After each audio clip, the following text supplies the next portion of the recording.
Hey folks, it's Chad here with Airstream in Greensboro, and I am in the 2024 Airstream Trade-Wind 25-foot floor plan. And this is the final video for the Trade-Wind. So this is going to be what I'm going to call my technical video, because I'm going to drop the pan. So stay tuned. Make sure you watch the whole video. You're going to see exactly how the batteries are mounted underneath. We're going to look under the sofa and we're going to see the power systems for the inverter, the charge controller, all that kind of stuff. I even show you the DC to DC charge controller that's up front, as well as the Suburban hot water heater. Now, thinking about the Trade-Wind, as we jump into this video, I just want to say something. So this is what Airstream considers to be the ultimate boondocking RV for Airstream. And I agree with that, but I also want to say that as I've kind of been in it and used it, and not used it like actually go camping in it, but just kind of mess with things in here to try to learn about it, what I've kind of come to notice is I think this is the ultimate harvest host camper. It's an Airstream. You're not necessarily going to go super off-roading in this. This isn't that super off-road RV that, you know, we see those like the ultimate off-road RVs. Now this is fully capable of going off-road. The 3-inch lift kit really helps with the 16-inch tires. It's also really almost I think a 4-inch lift when you consider the 16-inch tires over the 15-inch that you get on the Flying Cloud. And then you've got the off-road tires from the factory, which I love the way those look. I want that wheel and tire combination on my camper. So it's definitely capable of doing kind of the off-road thing. But to me, this is the ultimate harvest host, meaning that you're going to a winery with harvest host, or a brewery, or just one of those types of things where you may have hookups, you may not. You may have a spot to camp at in the parking lot, but you may not. It may be that you're just kind of out in the field and you can see the winery, which I've seen a lot of those, and I think that's like one of the advertisement photos that they do for a harvest host. And you're boondocking, like you're not connected to anything, so you've got to bring your power with you, your water with you. You've got to you know, hold your sewer on the camper. You got to be fully self-contained, and this has that ability. It will do that fantastic. The battery system will work. The inverter will work. It'll run everything, and I'm going to show you in this video how long you could potentially run the AC off a battery. We're going to drop the pan of the battery so you can actually see how it's mounted. We're going to look underneath the sofa so you can see underneath the sofa. We're going to do the whole thing. So this is definitely the video that you're going to probably want to watch the whole thing. But if you don't, I'm also going to put chapters underneath. So if there's just one part of the Trade-Wind that you want to see, you should be able to click that and go straight to that part and just watch that part. Or if you want to go back and reference things, pause, you can do all that kind of stuff. Now, if you have questions, feel free to leave those in the comment. I will answer the best of my ability every single comment that I can.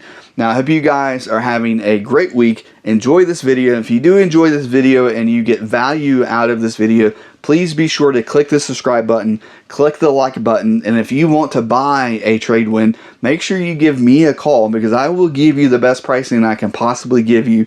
I can tell you that, and I'll try to give you the best customer service possible as well. Now, again, I hope you enjoy it. We'll talk soon. So in this part of the video, it's the third video about the Trade-Wind. I'm going to talk about the electrical system a little bit here, and you know, I'm kind of trying to hit all of the main things that make the Trade-Wind unique, makes it the ultimate Airstream boondocker RV. So a lot of things like the lift kit and all that kind of stuff, but the part I want to talk about now is the actual electrical system. So I'm going to show you the batteries underneath. You'll see a part of that, so stay tuned for that. But what I'm going to do now is show you the actual power system. So it's a lot of Victron energy equipment that you're going to see here. One of the things I do like is they give you a really nice, I think this is the 5-inch Victron touchscreen. So you can see everything that's happening right now. We're holding 57% on the battery. We're producing 239 watts of energy from the solar panels, pulling 9 watts on the AC load right now. So some of that 900 watts is probably going to some of the internal 12-volt systems, and then also we're sending 117 watts to the battery to maintain the battery, or actually adding a little bit of charge to the battery. So you're able to see all of that in this one screen. It's really nice to be able to see that, and you can change things. If you tap there and go into the menu, you're able to go in and adjust what the inverter is doing, see what it's doing, turn it on and off right there. You can also look at the solar charge controller and see what it's doing. So right now it's charging in a bulk style charge system instead of float.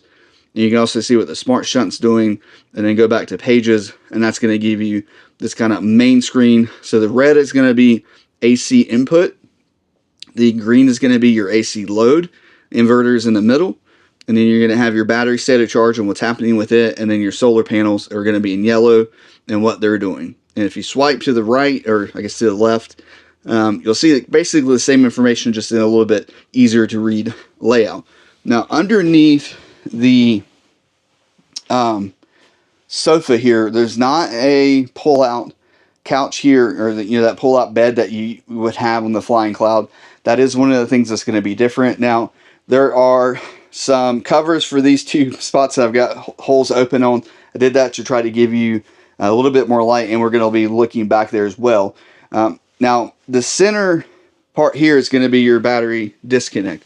One of the things I really like about this is you can manually disconnect this here. Now if you do use this, you want to push it in before you turn it, otherwise it can strip the gears out. But you only want to use this in the event that you actually have to use it. Otherwise, you actually want to use the push button battery disconnect that is right here. That's the one you want to use all the time, unless you need to use that one for whatever reason that you might need to use it.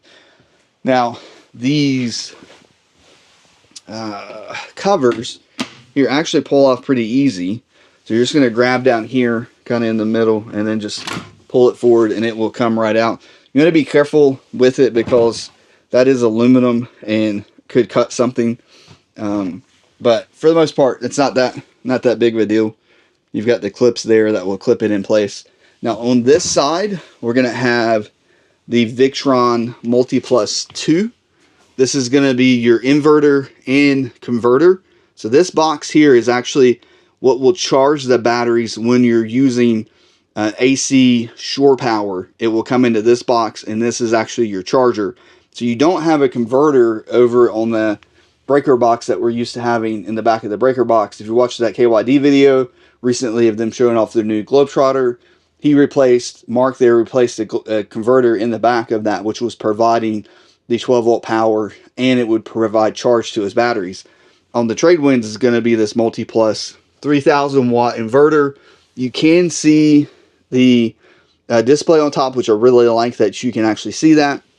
Now this is it is Airstream, so the wiring is going to be very Airstream. If you're like watching some of those really cool videos out there, hold on a second, always doing things with one hand, so it's hard to do things with one hand sometimes. But if you watch some of those really cool like videos where people install custom wiring jobs, and everything's really nice and everything's going to be in like 90-degree turns and things like that, that is not what this is. This is a factory who has to build things efficiently / fast, because labor is money, and money adds cost. So to a degree, that's what this is going to be. Now they pre-make this board. I think they're pre-building this and then sliding it in place once it's done. So they're not wiring all this up all in one spot. I do like the breakers that we have right here. So you're going to have your power center, and then your solar, and then the far one's going to be your 24-hour power. So the first one is basically this system. The second one is your solar panels coming in. So they come into this 50 amp breaker, which means you can clip this breaker and isolate the solar from everything to make it a little bit safer to work on. And then you've got your 24-hour power, which is all the things like your ton jack, things that pull power all the time, like your propane smoke detector, that kind of stuff. And then there is a combiner right there. You can kind of see right here. There is energy running through this, so I'm not going to touch anything. I'm just going to point. But I do like this cover they put on. It's almost like a 3D printed cover. Believe me, I think it is a 3D printed cover. But it's really nice that there is some cover there to add some protection if you're having to be in here. There is a fan right here. I think this fan is going to be triggered by a little thermostat or whatever that would be called right there. And I think that fan will cut on automatically if it needs to pull some heat out. And coming from above, so this access hole here is going to give you access to the front of the inverter, and you'll see the large Anderson connector right there, that red connector. That's going to be what connects the batteries to this board. So it's almost modular in that sense. You can see it right there. And then that is the hole that goes down to the battery compartment there. That's underneath, and I'll show that to you probably either after this video or after this part of the video or before this. I'm not sure where it's going to actually end up being in the video because I'm kind of filming this in parts. So that's your big disconnector there, and then right under there is going to be your smart shunt. That's managing the battery load, and that's how you're able to see your state of charge. And then what's actually kind of nice now, you've got your shore power inlet right here, so that's the smart plug on the other side, and then below is going to be your cable input, and then your Cat 6 cable that's coming in for like Starlink, and then right there is going to be your 50 amp MPPT 100/50 solar charge controller, and then right beside it is the Turbo. So the screen, if you're wondering where it's connected, it's a touch screen, actually connects into the Turbo there, and then the Turbo is connected to all the other devices in here. So the charge controller, the smart shunt, and the inverter all plug into that. And that is, sorry, I was bouncing the camera there, and that is what is actually kind of controlling the system and letting it all talk to each other. It is also Wi-Fi, so you can connect that to your cell phone and using the Victron Energy app, I think is what it's called. Let's see, is there anything else? No, the wheel well is right there. I don't see anything else in here. The furnace is right there. The only downside I really see with this setup is just that some of the furnace hose, when you're using the furnace to go through this compartment, and they actually run over top of the inverter. So when you're running the furnace, it could be providing some extra radiant heat in here, which may not be good, but there's also a fan to kind of keep fresh air moving in. So I think that would potentially be fine. I mean, I think it would be fine. I don't really see a problem with that. So that is the energy system for the Tradewinds. All right, so I'm sitting inside the Tradewind right now. It's a Monday morning. It's almost 9 o'clock right now, and what I want to do is just kind of see what's happening. I'm going to turn some things on. Now, right now, the refrigerator is off. Let me make sure. Yeah, the refrigerator's off. The only thing that's really on is the microwave. That's on. The inverter is currently on. I've got every light in here is currently turned off except for one. Let me fix that. Okay, so that light's off now. So it's really just the inverter running, the system running is what's currently running right now. And then the sun is kind of like there in the sky, about right there at 9 o'clock. So the other thing I want to try to do is kind of see what happens with the sun as it moves above the camper versus being to the side of the camper, kind of coming into it. Because these panels aren't, they're not facing the sun. They're kind of just pointing straight up. So the other thing I want to do is just kind of show you what's happening with the batteries, how long they seem to last, that kind of thing. So it's hard to kind of, I'm not a scientist, so I'm not going to be able to give you like a scientific readout of this. I'm also not an engineer, so I'm not going to be able to do that either. But I want to give you as much information as I can as you're thinking about maybe buying a Tradewind or whatever it might be. And if you have questions, you can ask me as well. So let me just show you the panel, what's happening right now. Remember, everything's turned off. The only thing that's on is the microwave, because there's no way to turn that off unless I turn it off at the breaker. And then the inverter is on right now as well. Let me flip this around. So we've got the Victron touch screen here, remember that's connected to the servo, which is then connected to the inverter, the solar charge controller in the batteries. It's also going to show AC load, which I don't have. There's no AC power coming in. So we're boondocking right now. So with the sun off to the campsite side of the camper, we're producing about 88 watts. Now, part of that may be because the batteries are almost charged. They're at 96%. We were doing a lot of stuff yesterday. I think we spent about 4 hours making videos yesterday. And honestly, in that all of the 4 hours with the lights on that we were in the AC on and off throughout the day, just kind of messing. We started at 100%. And with 4 hours of having every light on, the microwave was on, refrigerator was not turned on, and then we had the AC on and off throughout the day. We only used a few percentage points of the whole battery system. So right now, so it looks like we're putting 36 watts into the batteries, and then we have a 7-watt load, so that's being covered by what the solar is currently producing. So in a morning like this, we're in a net positive as far as what the solar is capable of doing. Now, it's not going to charge as fast. We're almost fully charged in the way lithium works. As you get closer to full, it slows down in the amount of wattage you can actually put into the battery. So I would suspect that you might be able to produce more solar, or you'd see more solar production if the batteries could actually receive more charge. But it looks like they're not going to be able to receive as much charge right now, just because our lithium is the easiest way to think about lithium and how it charges. Think about a parking lot. When a parking lot is empty and you pull in, it's easy to find a parking space. As the parking lot gets more full, or it's almost at capacity, now you have to drive around a little bit to find a spot to park. And that's kind of what's happening with the electrons that are coming in. I think that's the right word. They're trying to find a parking space, and it takes a little bit longer. So right now, we're at 96%. We're producing right at 90 watts. We've got a 7-watt AC load, and I'll swipe over. So this gives you a little bit more information. So we'll have battery right there, and it tells us what's happening with the battery. So it is charging at 37 watts. We're inverting currently. It's 8 o'clock in the morning.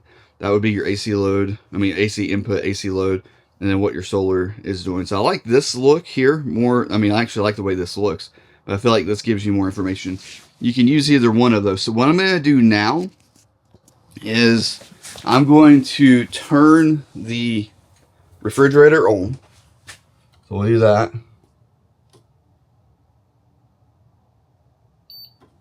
The refrigerator is currently running. Let's see if it'll show us any difference in the... Yeah, so here's the difference. So turning the AC on, we're not really putting much energy into the battery. We're producing 90 watts from the solar. So basically now we're not charging the battery, and there's -1 watt coming out of the battery. So I'm going to be really interested to see what happens when I turn the heat pump on. So today I just want to see what happens. I'm going to set the heat pump at a temperature like 68 degrees, which would be probably where we would set it if we were camping and trying to keep the camper warm using the heat pump. That will also, I hope, give us an indication of what would happen if we were using the AC, because it's too cold out right now to use the AC. So remember, this is the GE air conditioner, is 15,000 BTU, but it does come, actually I'm going to set it at 67. It does come with the soft start pre-installed. So that is, it's pre-installed, it's already got soft start.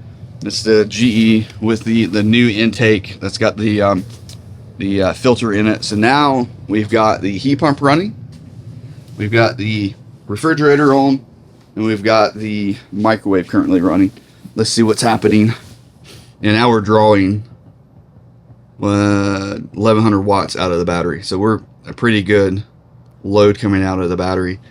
And we're only currently producing 89 watts. Now the other thing that I want to try to see later is how much solar I can produce when the sun is directly above us, and how much battery, how much we can put into the batteries when they're not almost fully charged.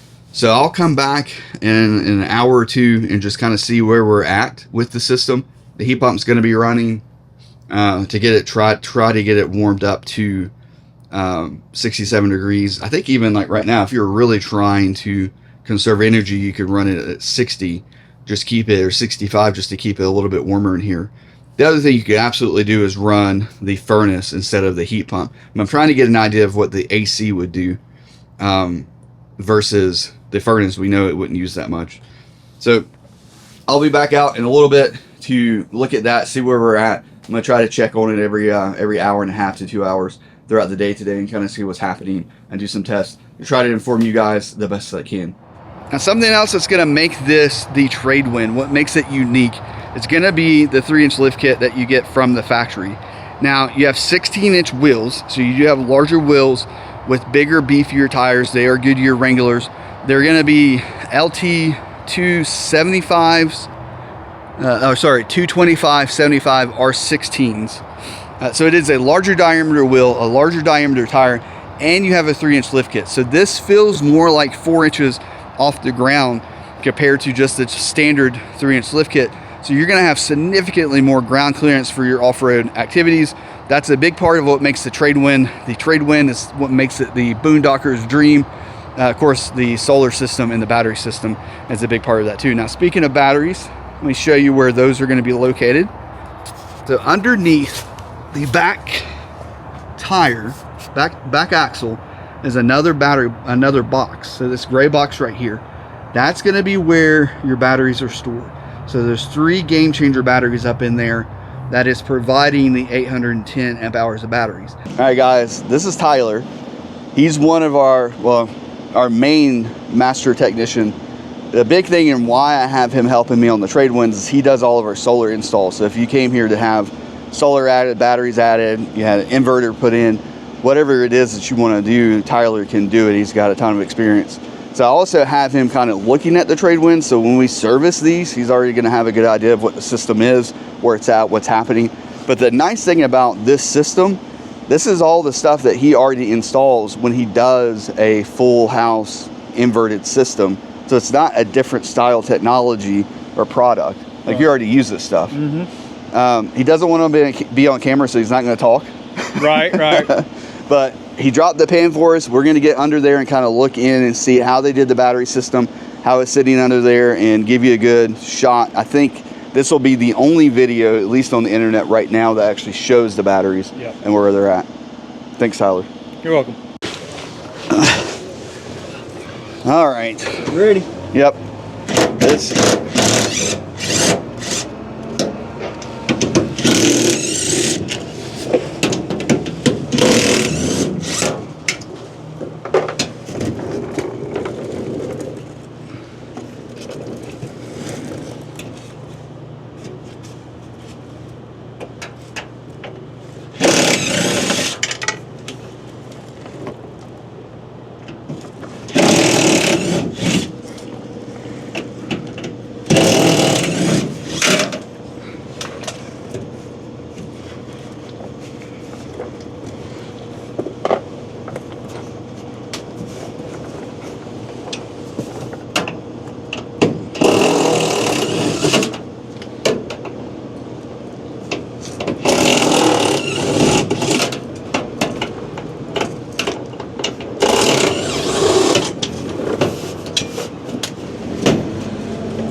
There's like a little bit of silicone right here. Yeah.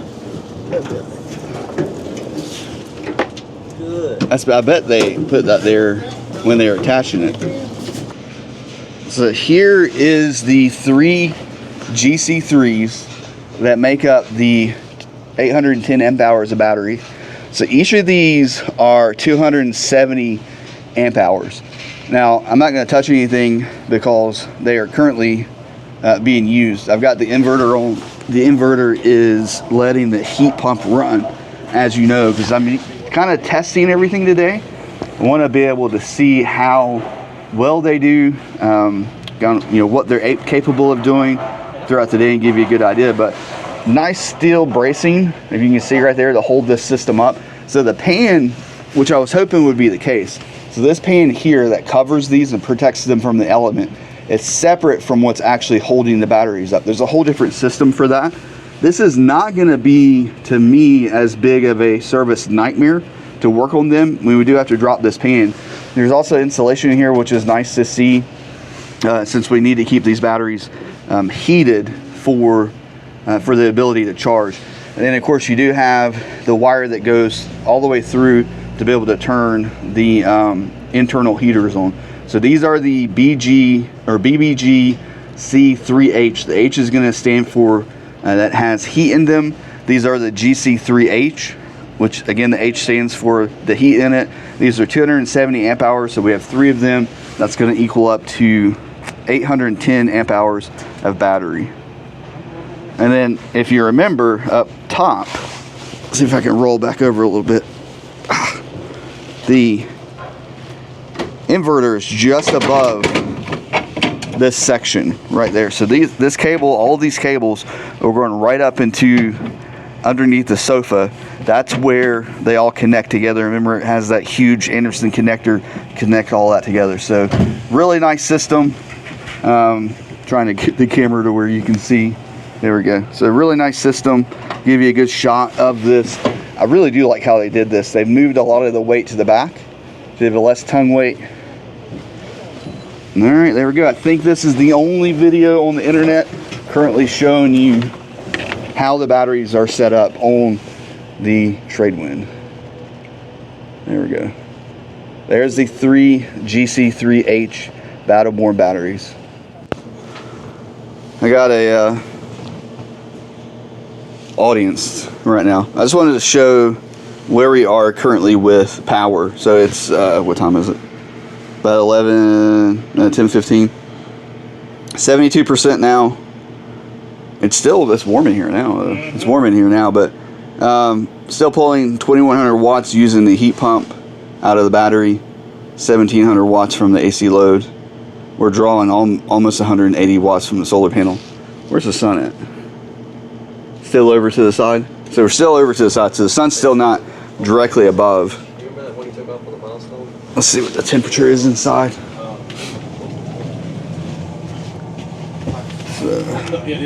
Those just slipped. Set temp. You want those got to be torqued, I think, to 45. The Allen heads, yeah. Not much at all. Ooh. So 76, or I'm still set at 76, but it's not telling me what the temperature is inside. I like that too. I like that. It still says set temp. So we're set to 67. It is still running currently, but it's warm in here now. I mean, we're blowing good heat out, but it is quite a draw on the system. Hey folks, so I'm back in the Tradewinds for like the 100th time right now, working on this video. I feel like, yeah, I don't know what to say, but I'm out here a lot, and I'm doing it for a few reasons. One, I want to be as informed as I can be when you guys call with questions, or you email with a question, or put a comment below with the Tradewind. It's a new product, and there's a lot of things going on with this product. Now, one of the things that I want to talk about right now is the new Suburban hot water heater. It's a unique hot water heater, and I've talked about it a little bit in the longer video that I just posted, or I posted probably about a week ago, I think. Well, it'll be a week before this video, whenever you're watching it, who knows. But it has a recirculation pump, but it's not just a recirculation pump. So this water heater is actually utilizing a true recirculation system. So very similar to a house where you might have a loop that goes all the way around the house, like the perimeter of the house, and then you just tap into that loop, and you can keep that water hot by just continuing to rotate it around the house.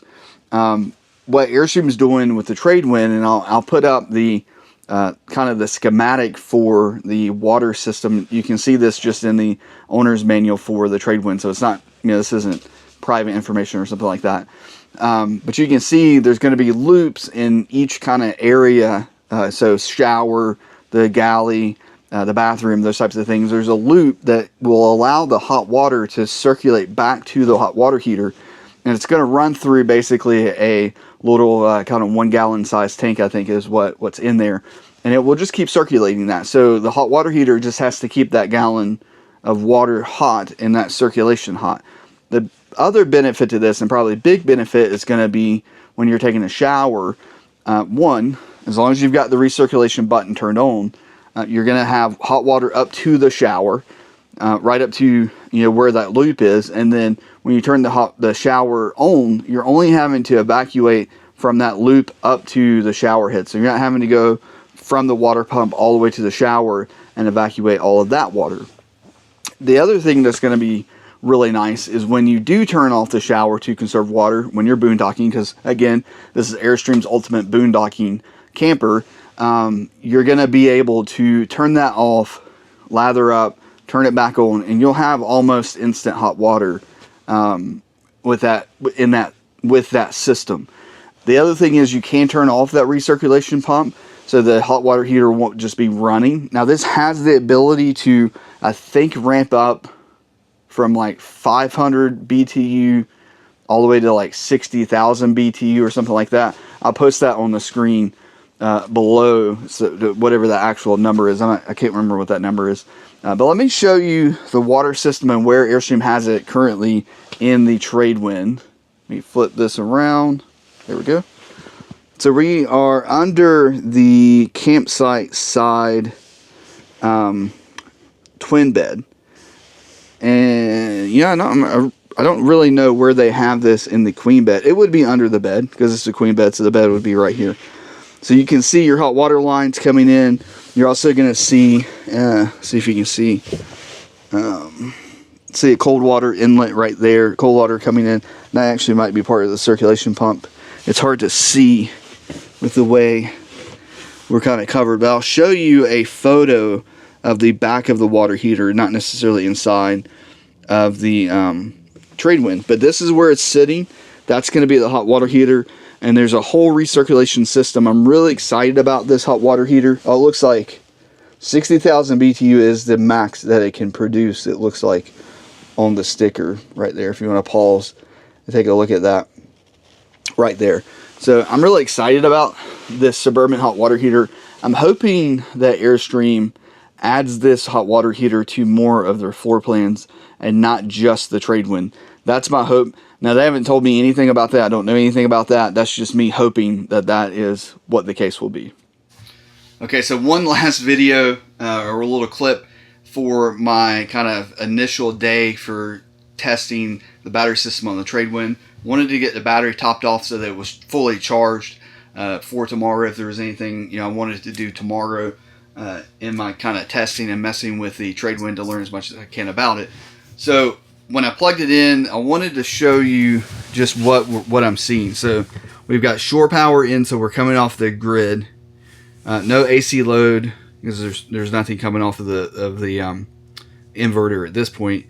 And then we're still pulling in 24, 25 watts on solar, but we're now putting 1,500 watts of energy into the battery right now, which is impressive to see. But that's coming off of the grid. So the grid's going to get split between what you're doing inside the RV.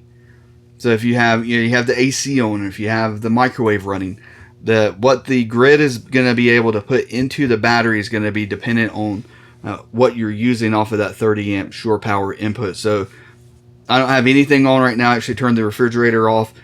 Just the microwave has its kind of just I'm sitting there on draw. That's all it's really on. So we're seeing 1,500, 1,600 watts going into the battery now. So be interested how long it actually takes for that to charge. With it plugged in, getting shore power almost at 2,000 watts. So that's that'll be. We'll see. As of now, I think my last video, at least for today, right? All right, you guys. We'll talk in a little bit, probably more about the Tradewind. And I'm still in the Tradewind, so I want to talk about real quick the DC to DC charger that Airstream has added on the Tradewind. Now, the reason they add this is you have 810 amp hours of battery way back there in the back, and your truck's 12 volt system and the battery that's on your 12 volt system doesn't produce the amount of voltage that the battle-born batteries need to be able to charge. So what's going to happen is, if your system's plugged in, say your truck is plugged in, and the hot line coming out of that 7-pin cable is connected to, say, the 12 volt system that gets to the battery, and the battery is receiving that 12.3 whatever volts that it might be that's coming off the truck. Well, the BMS that's in the battery management system is going to prevent that battery from receiving any energy off of your tow vehicle, because it's going to be below its minimum charge voltage that it needs. And I think on the battle-born it's 14.4 volts. So check me, or it might be, no, I think it's 14.2 volts. Double check me on that. Do not trust me for that number, but I can tell you that it is above 14. And I'm pretty sure it's 14.2 volts is what the battle-born batteries need. So since the BMS is not seeing voltage higher than 14.2 volts or within its charge range, it just doesn't let it receive that charge at all. So what Airstream has added is an inline DC to DC charger that does some magic. I don't know what it is, and I'm not electrical engineer or any of that type of person. But what I can tell you is the voltage coming in may be 12.3 volts. But the voltage coming out is going to be above that 14.2 voltage that the battery needs to see. It's going to step up the voltage to give the batteries what it needs. Now, you're not going to get a 50 amp charge off of this. You're not going to get 30 amp. You may be getting 10 to 15 amps of charge off of your truck's system. But when you're driving down the road, you are still going to be getting some energy off your truck. And it's going to be charging that massive 810 amp hour battery pack, as well as your 600 watts of solar. So you're going to be able to have some energy coming in. Now, if you have lithium on your Airstream right now, and you don't have any type of DC to DC charger to send power to those batteries, your truck isn't charging those batteries when you're going down the road. So you'll want to install something like this to be able to have that capability. Now, on the Airstream, I'm going to flip the camera around here. That is going to be down, see, where are we at? We're on the campsite side, right? So passenger side of the truck, and right in here is a little box, and it's called the power of, and I think it's Red Arc, REDARC is the name of the company. I did look up the company. They're, I believe, an Australian company, and this is going to control. It's basically like a solar charger. It's a charging system.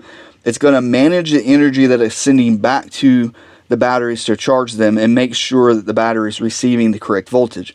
This is a really cool box, and it's actually probably one of the easiest upgrades you could do to your Airstream, current Airstream that you have. Make it a little bit more like the trade winds, but also to give you the ability to charge those batteries while you're driving down the road.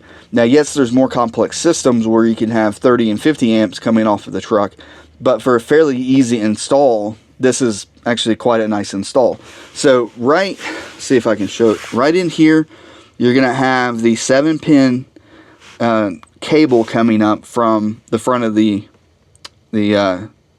A-frame there. That 7-pin comes up, it gets split out, and it's going to connect into things like your running lights, turn signals, and stuff like that. But that charge line that comes off of that is going to be ran into that Red Arc system, and then allow it to upvolt that, give you the correct voltage, and send that correct voltage back to the battery to be able to charge the battery. That's one of the really cool things that Airstream has done with the Tradewind to make it more of a boondocking off-roader system, but also with that large battery pack back there. You're going to want to be able to get some charge off your tow vehicle when you're driving down the road, as well as the solar that's on top, and that is what that system's going to do. And what's cool about it is you don't need to do anything to your truck to make that work. All you got to do is plug it into your 7-pin, and it's going to work right off of that. So that's a really cool system that they've got, and it's a easy upgrade you could do to your Airstream, and it's something that we've done quite a few times here at our store at the Airstream in Greensboro, and our service department's actually working with I guess it's Red Arc to be able to install that particular one on Airstreams that are not the Tradewind, right? So if you have questions about that, feel free to reach out or call our service department at Airstream in Greensboro. Let's pop back into wherever I'm at in the actual video. All right, I'm up here on the roof. I'm going to show you all of the solar panels and kind of the way that they decided to do this system for the trade wind. Let's flip the camera around. So we've got our 6 100-watt Marlin panels. It is the flex panel, so you can see how it's following the curve of the roof there. And then they are using some tape just to basically seal the edges down right there. So you're going to have 6 of these. There's one here. There's one on the other side, 2 in the middle right there, then 1 there, and 1 on the other side. Now they did install 2 combiners. You can kind of see right there behind the air conditioner. So each of these are going into that combiner individually, and they're not parallel together, which I do think is a big deal. I think that's the way to do it. They did it correctly. Now the little dish there in the middle, that's just your HD antenna. There is a spot for Air Connect in front of the AC, so you do still have that. And if you really wanted to, you could probably add 2 more solar panels, 1 right there, and then 1 across the front cap as well. So, I mean, you could add another 200 watts and have 800 watts worth of solar. But 600 is a lot. Today, we were using basically everything inside the RV. We didn't have the AC running, but we had all the lights on, every single light on, and we never actually pulled energy out of the battery. The solar system provided enough power to handle our full load. And I think if you're using this to boondock, especially in your kind of, well, winter for one, so you'd be using propane for the furnace, and then your springtime and your fall time, you're gonna have plenty of, this is absolutely enough power to go boondocking for weeks on end. Now normally here in the front, we're gonna have 2 100-amp Battleborn lithium batteries if you get the lithium package. In this case, it's just gonna be extra storage. Now it is wet storage. You have all of the original holes that you would normally have. They are there, and so I would call it wet storage. Even the little cap that goes in to protect it from, you know, cutting the cables, they're there as well. So it's basically the battery box that they would normally use is there, but it's going to be outside storage. Folks, I just want to say thank you for watching the video if you've got to this point. I do want to say again, if you've found value in this, if you got something out of this video, be sure to click the subscribe button and click the like button. That's one of the biggest ways that you can support the channel. Also, if you're in the market for a trade wind or any other Airstream travel trailer or touring coach out there, you can work directly with me. I want to take care of you. I want to give you the best pricing possible, give you the best customer service possible. And I mean, you can just stop by our store. Our team here would be happy to take care of you. Now, with that said, I hope you guys are having a great week and you're living riveted, and we'll talk soon. Thanks. Bye.